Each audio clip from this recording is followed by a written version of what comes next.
Добрый вечер. С вами программа «Якутия Лайф» и я ее ведущая Ирина Ефимова. Сегодня мы обсудим тему безработицы в нашей республике, проблему выплаты пособий, а также возможности получить новую специальность и трудоустроиться тем, кто в период пандемии лишился своего рабочего места.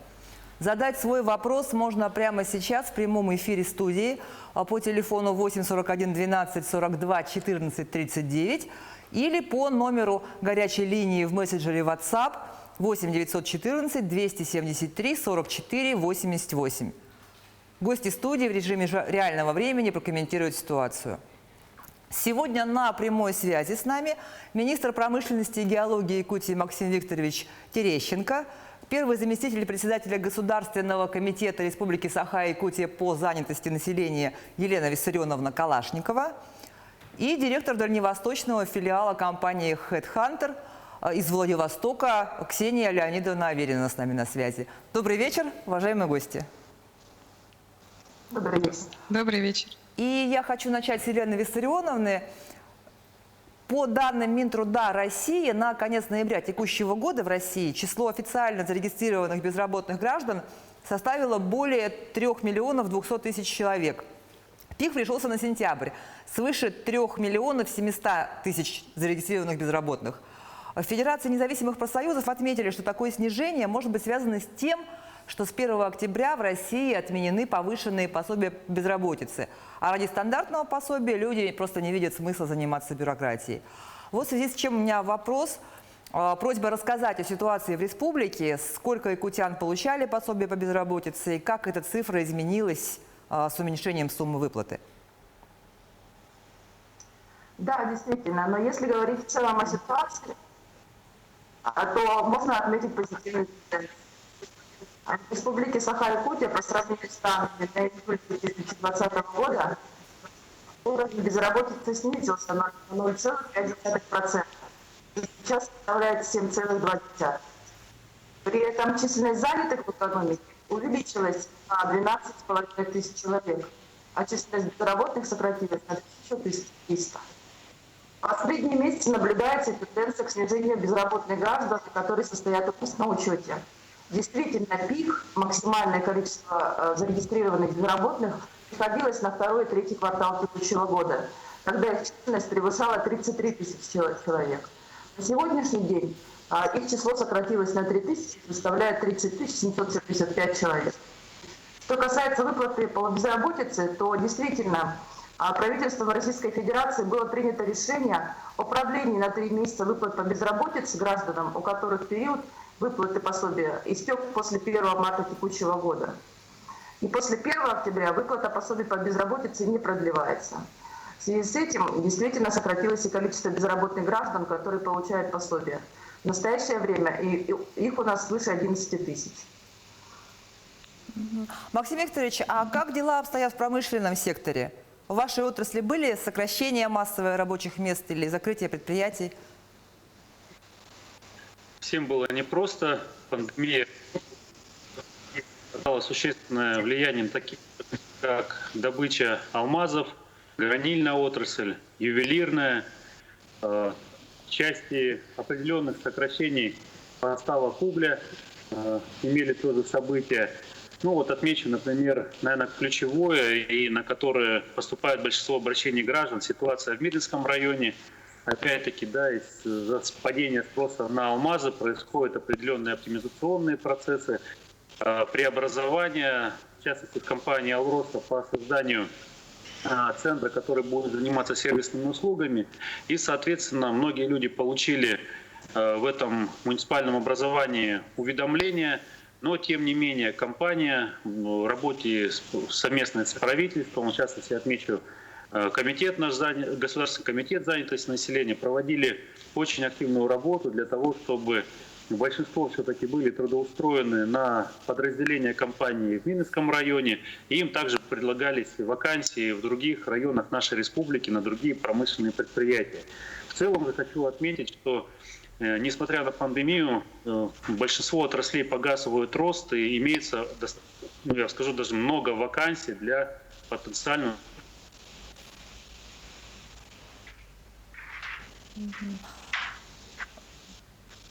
Кто-то, может быть, что-то добавит по теме? А, вот, Василий Викторович. Что, вроде бы все сказал. Да, ну На спасибо, вопрос спасибо за ответил. ответ. Ксения, когда человек ищет работу, он чаще всего смотрит вакансии и рассылает резюме. Далеко не все публикуют объявления в рубрике «Ищу работу». Вот как за время пандемии количество таких людей изменилось, я так понимаю, что должно было вырасти, учитывая то, что в кризис население теряло рабочие места. Да, вы знаете, в текущий кризис 2020 года, он в принципе в своем уникален. И в предыдущие кризисы, можно так сказать, имело место ярко выраженное падение спроса. Было меньше вакансий и более долго восстанавливался этот спрос. При этом в текущем году ситуация несколько иная. Спрос на сотрудников, он возвращался на прежний уровень гораздо быстрее. Работодатели сокращали активность по своим вакансиям только, можно сказать, в апреле и мае. Но уже в июне спрос восстанавливался, и это достаточно быстро происходило. С точки зрения количества вакансий, лето 2020 года было более активным, чем лето 2019 года. При этом стоит отметить, что восстановление спроса на сотрудников в регионах было неравномерно. Если мы говорим про Дальний Восток, то количество вакансий за 11 месяцев на Дальнем Востоке выросло на 15% по сравнению с аналогичным периодом прошлого года, а количество резюме аж на 23%. И если мы при этом говорим о соискательской активности, то это также является отличительной особенностью текущего коронакризиса. Раньше в экономически нестабильные периоды высвобождалось большое количество людей, и на рынке было много активных кандидатов, люди теряли работу. И соискатели активнее искали новое место работы, обновляли резюме и откликались на вакансии. На рынке было достаточно много свободного человеческого ресурса, а в период COVID отклик заметно слабее. И это отличительная особенность. Искатели выбрали выжидательную позицию, вакансии просматривают, открывают, но не так активно откликаются. В этом главное отличие. При этом вакансий меньше тоже не становится. Если говорить про рынок труда в целом, то наиболее пострадавшими отраслями ожидаемо стали отрасли туризма, рестораны, спортивные клубы, фитнес, салоны красоты, искусство, развлечения, масс-медиа, административный персонал. В этих областях спрос упал достаточно синхронно, и восстановление по разным оценкам будет тоже не одновременно. И при этом наименее пострадавшими профобластями стали такие области, как медицина, фармацевтика, рабочий персонал. Также видим спрос в добыче сырья и в государственной службе. А есть ли у вас информация, сколько соискателей работу потеряли, а сколько просто решили поменять работу, поискать получше? Ну, скажем так, мы не можем сказать официально по данным сайта hh.ru, именно по безработным, это скорее вот к Росстату, к центрам занятости населения, с коллегам. Мы можем сказать, как изменяется рынок труда в республике, на Дальнем Востоке, в России, какие профессии были востребованы, как часто выкладывали резюме соискатели, потому что здесь важно отметить, что соискатель – это не обязательно безработный. Это может быть человек, который в настоящее время работает и желает улучшить свои условия работы, либо просто хочет сменить образ деятельности и род занятия. Поэтому часто это бывают и соискатели, у которых есть работа. К нам уже приходят вопросы на WhatsApp. Здравствуйте, вот хотела бы задать такой вопрос. Почему по безработице так мало платят? 2000, как можно на них прожить? Я в данное время не могу работать, вставала на учет по безработице. Мне проплатили 3 месяца и сняли с учета. Даже не знала, что они меня сняли с учета. Копейки платят, да еще с учета снимают. Елена Виссарионовна, может, прокомментируете? Да, я, конечно, прокомментирую. К сожалению, действительно, такое место имеет место быть, потому что у нас размер пособия по безработице регулируется федеральным законодательством и принимается Центром занятости решения в зависимости от стажа работника, от его предыдущей заработной платы. Поэтому минимальный размер пособия у нас 1500, и с учетом районных коэффициентов составляет 2100 рублей. При этом максимальный размер пособия – это 24 260 рублей в Нижнеколымском, УГУСе, в Удачном, в Айхале. То есть все зависит от предыдущего места работы и заработной платы. И мне говорят, что у нас есть звонок. Здравствуйте, мы вас слушаем, вы в прямом эфире. Алло, здравствуйте. Вот Здравствуйте. Наташа. Да, я сейчас сижу без работы, и вот специальность устроиться тоже не могу, потому что зарплаты очень низкие. Мониторила и посмотрела, что вот в промышленности можно неплохо. Интересует именно вахтовый метод. Вот можно вообще, есть ли вакансии для женщин вот по такому типу работы, да? Какие это вакансии, там, поваром или можно что-то повыше? И где-то переобучиться. Спасибо. Максим Викторович, есть ли на вахте в промышленности вакансии для женщин и какие, если есть? Вахта — понятие многообразное и интересное на самом деле. Если женщин интересует там работа, но вот прозвучало по поварам, действительно есть такие позиции, есть направления, которые связаны с обслуживанием вахтовых поселков. Но я хочу отметить, что наши женщины, вот как в свое время, в советское время было, так и сейчас, на самом деле, очень амбициозные, целеустремленные. Есть, например, рабочие профессии, на которые женщины стремятся идти. Но, к сожалению, бывают иногда ограничения, связанные со специальной оценкой условий труда. СУГБ это ограничивает, но даже в этом направлении сейчас у нас законодатели ведут работу, чтобы они могли работать на позициях сварщиков, водителей самосвалов. То есть даже и есть предприятия, кстати, которые вплоть до набора женских экипажей проводят работу. Поэтому все зависит от конкретной ситуации. Я думаю, если есть желание работать на вахте, и, кстати, не могу не отметить, Государственный комитет занятости с удовольствием в разных районах проводит и встречи с привлечением работодателей, в том числе по привлечению на вахту, с участием самих работодателей. И второй момент, мы недавно презентовали такой проект хороший, «На вахту 14» называется. В нем как раз представляются тоже многие вакансии с характеристикой, с информацией о рабочих мест, заработной платы. Ну, я и думаю, вот представитель ключевого сайта по Российской Федерации, который сегодня участвует, тоже может эти позиции отметить и подтвердить, что вакансий много, в том числе и для женщин, на вахте имеется. Максим Викторович, а вообще каких вакансий в промышленном секторе больше всего? И какой все-таки там предлагается уровень зарплат? Потому что вот это вот всех интересует. Направления есть разные. Опять-таки, как люди выбирают, куда им поехать на вахту.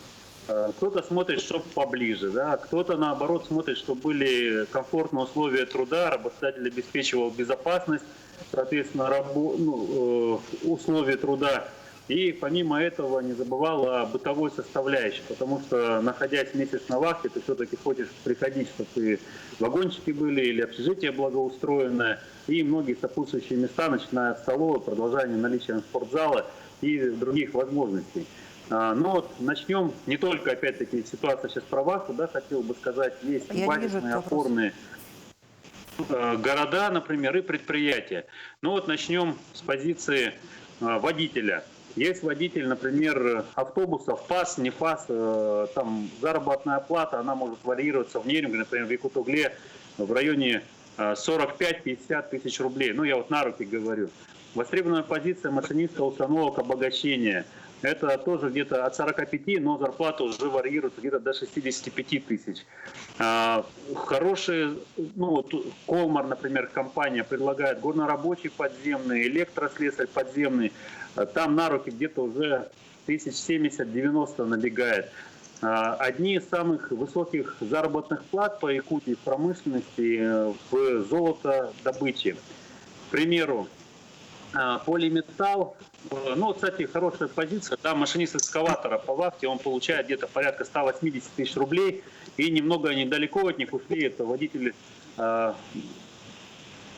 автомобиля большегрузного, тоже где-то плюс-минус 5 тысяч он находится от машиниста экскаватора, и машинист бульдозера. То же самое, например, золото Инокчана, тоже хорошие зарплаты, слесарь, сварщик 120-150.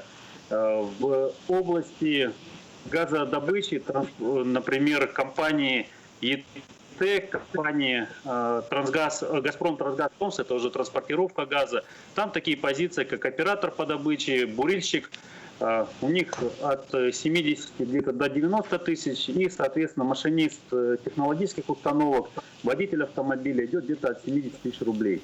То есть, в принципе, многогранная история, я вам назвал, начиная от юга, продолжая западом Якутии, восточной Якутии, где представляют сегодня вакансии в промышленности. Спасибо, Максим Викторович. Ксения, у меня вот теперь вопрос в связи с этим к вам. Как изменилось количество людей, которые готовы к переезду ради работы, и много ли таких в Якутии? Переезжают с Дальнего Востока традиционно. Действительно, так оно и есть. У нас, вы все знаете, как обстоят дела с миграцией населения. И если говорить про Якутию, то в базе портала ichange.ru на текущий момент более 37 тысяч резюме соискателей, проживающих в Якутии. И 28% из них указали в своих резюме, что они готовы куда-либо переехать из Якутии. То есть пожелание к движению есть. При этом у нас также есть данные, что есть соискатели, живущие не на территории Якутии, живущие за пределами республики, и они готовы переехать, наоборот, в Якутию. Там чуть больше 3000 человек указали в своих резюме. Но здесь нужно и важно сказать, что соискатели указывают готовность к переезду чаще всего без привязки к городу. Человек ищет там, где ему будет лучше. И есть вероятность, что соискатель, который указал, что он готов просто переехать откуда угодно, в любой регион, он, возможно, рассмотрит работу в том числе и в Якутии. Поэтому какие-то единые цифры сказать сложно, потому что это все всегда зависит от предложения. Повторюсь, соискатель всегда ищет самое лучшее для себя место. И в этом смысле дальневосточные зарплаты являются достаточно привлекательными для соискателей из других территорий. Спасибо, Ксения. А я напоминаю нашим телезрителям, что задать свой вопрос нашим гостям можно в прямом эфире по телефону нашей студии 8 41 12 42 14 39 или прислать сообщение на номер горячей линии в мессенджере WhatsApp, вот на этот планшет по номеру 8 914 273 44 88. И вопросы поступают.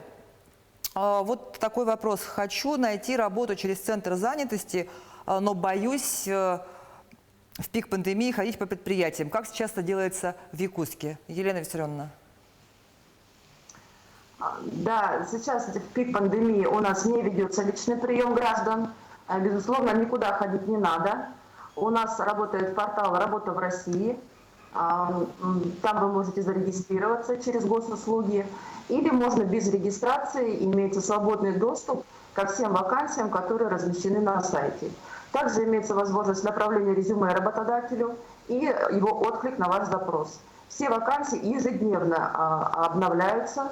И если позволите, Ирина, я добавлю по поводу трудоустройства в промышленность. Действительно, вместе с Максимом Викторовичем, вместе с коллегами Министерства промышленности и геологии, мы работаем в рамках проекта «Местные кадры в промышленность». За 9 месяцев текущего года было уже трудоустроено 5280 человек. И также на сайте Государственного комитета занятости и Республиканского центра занятости имеется отдельная вкладка «Местные кадры в промышленность», где все наши компании-участники ежедневно размещают свои вакансии. Поэтому соискателю, который сегодня позвонил к нам, можно ознакомиться со всеми вакансиями именно там. То есть любой, в принципе, может принять участие в этой программе. Да? Вот, я еще знаю, что по госпрограмме содействия занятости населения ваш комитет более 2500 отправил на обучение, и на оплачиваемые общественные работы тоже примерно вот столько же. Кто вот может обучиться и что для этого надо? Какие программы вы предлагаете? Если точнее, то на сегодняшний день мы направили на профобучение 2673 безработных и незанятых граждан. Из них более половины не имели профессионального образования вообще. Направляются граждане, которые зарегистрированы в органах службы занятости как безработные, так и незанятые граждане. Кроме этого, если невозможно подобрать подходящую работу из-за отсутствия квалификации, необходимо изменить профессию или род занятий, как сегодня коллеги отмечали, или гражданинам по каким-либо причинам утрачена способность к выполнению работы по имеющейся квалификации. Наиболее востребованными профессиями в текущем году стали водители различных категорий, водители погрузчика, бульдозера, экскаватора, электрогазосварщика, слесаря, оператора. Во время обучения Государственный комитет занятости выплачивает финансовую поддержку. Это оплата обучения, проживание во время обучения и, безусловно, стипендия. Как я уже отмечала, обучение мы ведем только по востребованным специальностям, и практически 88% от всех граждан, которые получили дополнительные компетенции, находят свое место работы. Вот еще на WhatsApp поступил вопрос такой интересный. Есть ли в промышленности вакансии, на которые я могу обучиться дистанционно? Конечно, специфика отрасли такова, что люди работают руками, но, может быть, можно пройти обучение онлайн и получить практику уже на производстве. Максим Викторович. Ну, на самом деле, конечно, большинство, абсолютное большинство профессий предполагает очное обучение, потому что предприятия действуют учебно-курсовые комбинаты, и, соответственно, есть требования технадзора, которые обязывают работодателей проводить в таком режиме. Но хочу сказать, что, в принципе, мы рассматривали эту ситуацию именно у нас есть практические кейсы, да, как сейчас говорят. И, по-моему, Елена Виссарионовна, с 2018 года, да, мы эту практику начали внедрять совместно. Я еще работал тогда на предприятии, когда теоретическую часть организовывали, ну, в данном случае это был Чурапчинский УЛУЗ, организовывали прохождение по месту жительства людей, а, соответственно, потом на стажировку их направляли уже на конкретное предприятие, где они закрепляли свои теоретические навыки на практике. При этом теория проходила под контролем, делали видеоконтроль, соответственно, журнал посещений, внезапные проверки со стороны работодателя. В принципе, дало достаточно хороший результат и закрепляемость. Поэтому в этом направлении также можно двигаться и дальше. И здесь я бы обратил внимание, наверное, руководителей муниципальных образований. Вот, потому что есть конкретная история, и именно успешная история, что оказывает содействие и своим жителям, и центрам занятости, активнее проводить работу с населением, определяться, люди готовы работать, что готовы работать с выездом, и тогда возможно формирование вот таких вот групп, которых можно подготовить еще раз несколько месяцев в конкретном муниципальном образовании, а затем на стажировку направлять на работу вахтой за хорошей заработной оплатой на конкретное предприятие. Поэтому вот внимание руководителей муниципальных образований. Есть вопрос из Нерюнгри. Хочу отучиться и потом здесь устроиться. Есть ли стипендия на время обучения и как жить, пока проходишь курсы? Кто ответит? Елена Виссарионовна. Да, я отвечу. Действительно, стипендия есть. Обучение максимально мы в этом году перевели на дистанционный формат.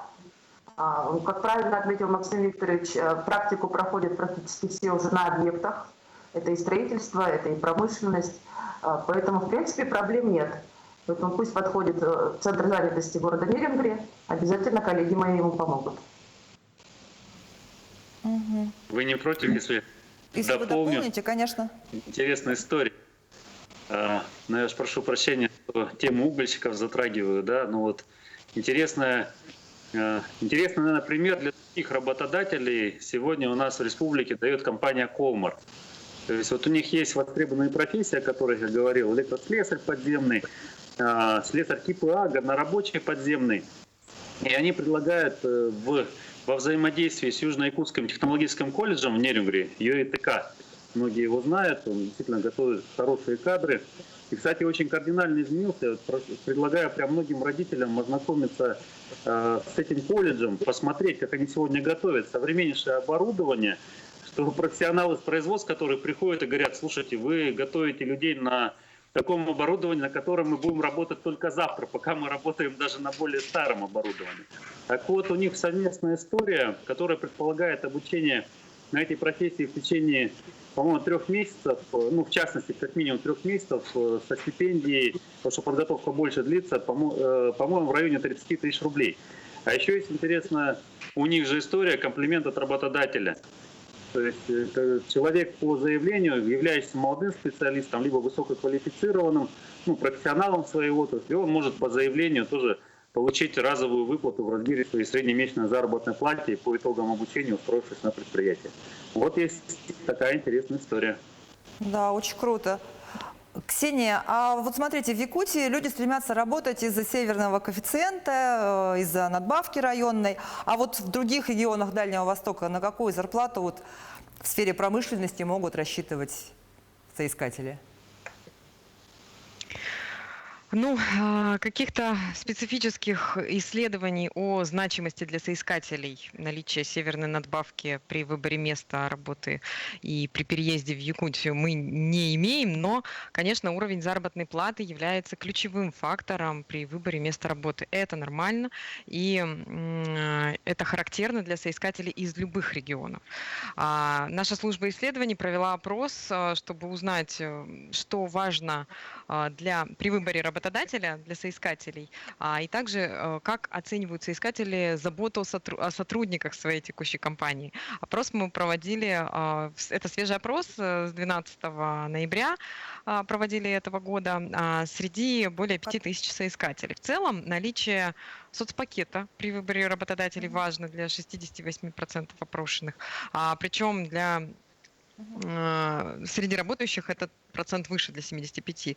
А также доля высока среди соискателей возрастом от 25 до 54 лет. Для молодых соцпакет не так важен, они не так о нем заботятся. И также мы предложили соискателям гипотетическую ситуацию, где предложили два условия. Они получают 2 предложения о работе, одно с хорошим соцпакетом, второе без него, но с зарплатой выше на 25%, чем в первом предложении. Выяснилось, что 58% соискателей предпочли бы работу без соцпакета, но с большей зарплатой, что подтверждает, собственно, тезис о том, что заработная плата, конечно, на первом месте.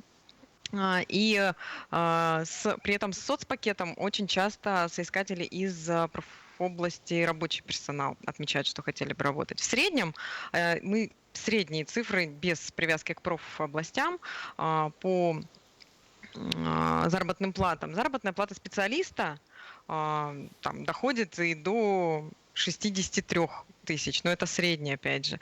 При этом специалисты в некоторых регионах России даже меньше ожидают заработную плату, чем готовы предложить работодатели. Все всегда зависит от позиции и от уровня, который требуется от соискателя.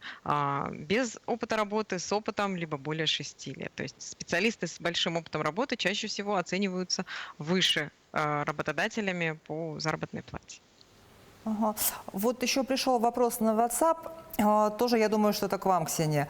Мой отец потерял работу, 53 года, всю жизнь работал руками, планирует устроиться в добывающую компанию.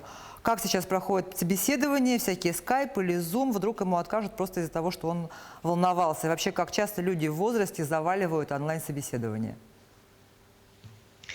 Это, к сожалению или к счастью, сейчас тренд. Собеседования действительно часто проходят в формате удаленном. И это уже, находясь в декабре 2020 года и более полугода уже живя в таком режиме, для HR-ов собеседование онлайн не является каким-то стоп-фактором. То есть если кандидат будет на собеседовании онлайн, это не повлияет, как если бы он был офлайн. Это не такая огромная разница.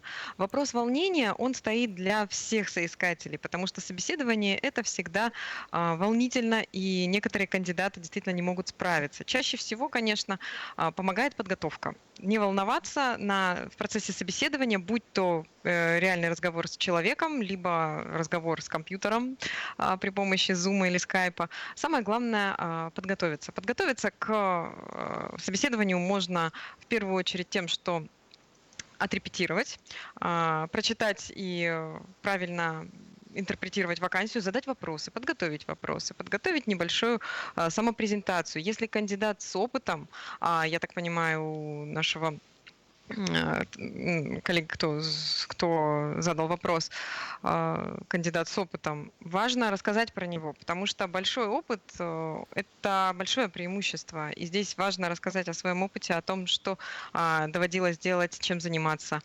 И, конечно же, не забывать спрашивать вопросы, потому что иногда кандидаты забывают, теряются. Это тоже очень важно. Навыки самопрезентации можно порепетировать дома перед родственниками, либо перед зеркалом. И простроить разговор, чтобы уточнить все вопросы.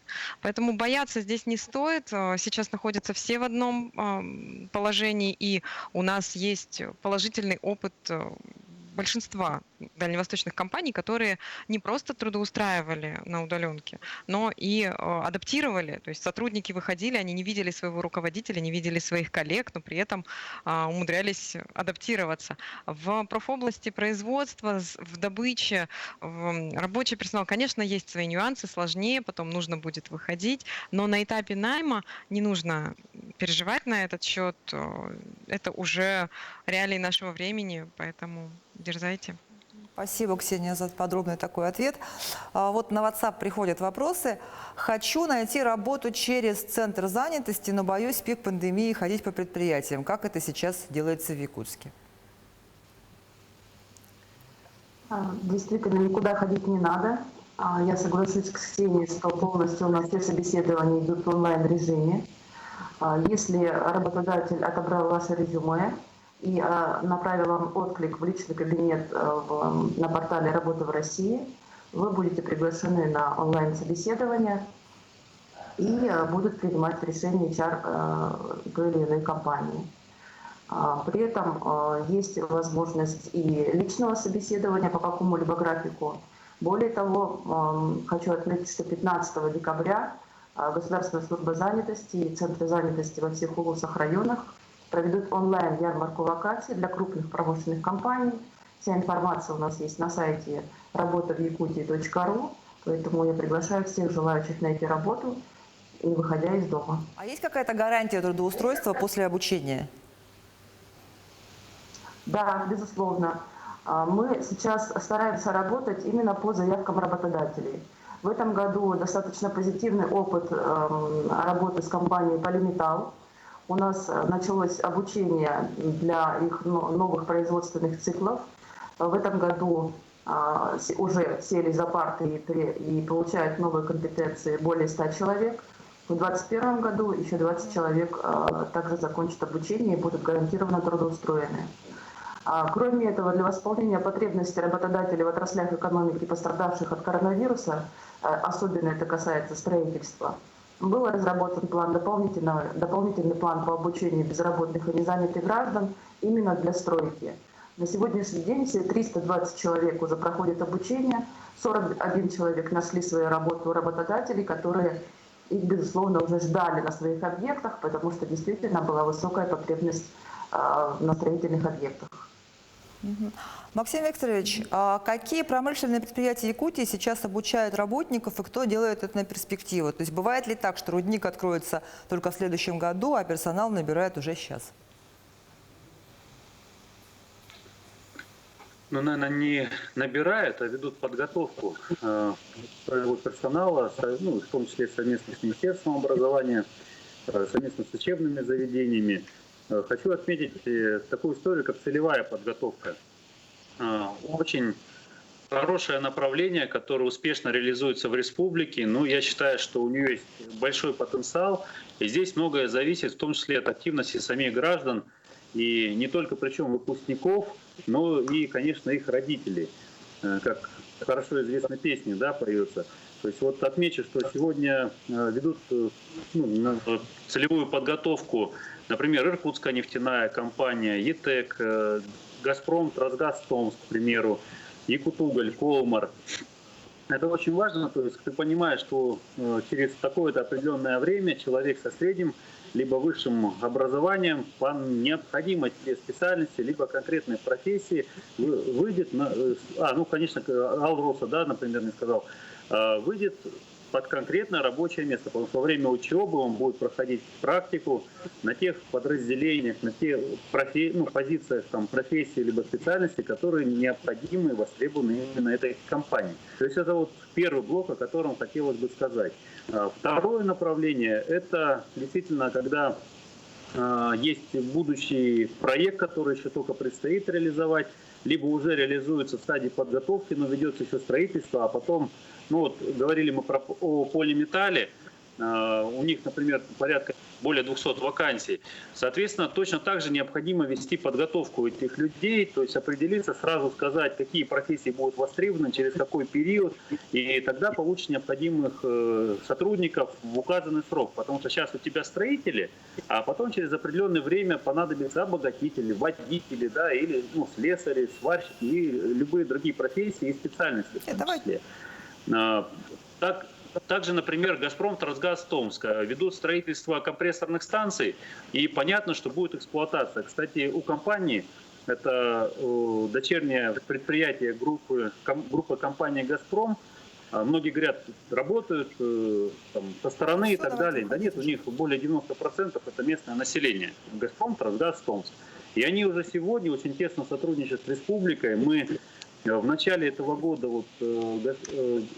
Госфонд занятости проводил как раз встречу работодателей, мы обсуждали вопросы целевой подготовки в частности, и там как раз компания тоже заявляла, они готовы сегодня определить те позиции, которые понадобятся через несколько лет в связи с увеличением объемов газа, которые транспортируются по силу Сибири. Вот и, соответственно, наверное, не полный далеко перечень компаний, которые ведут упреждающую подготовку. Ну что, спасибо вам огромное. У нас уже время эфира подходит к концу. Спасибо нашим спикерам за информацию о текущей ситуации на рынке труда. Также благодарю телезрителей, которые со своими проблемами решили обратиться к нам и спросить наших гостей. Я напоминаю, что задать свой вопрос в прямом эфире можно будет уже в следующий четверг по телефону студии 8 41 12 42 14 39 или в сообщениях по номеру горячей линии WhatsApp 8 914 273 44 88. Их можно присылать, как только появятся анонсы следующей темы нашей программы. До встречи в эфире через неделю.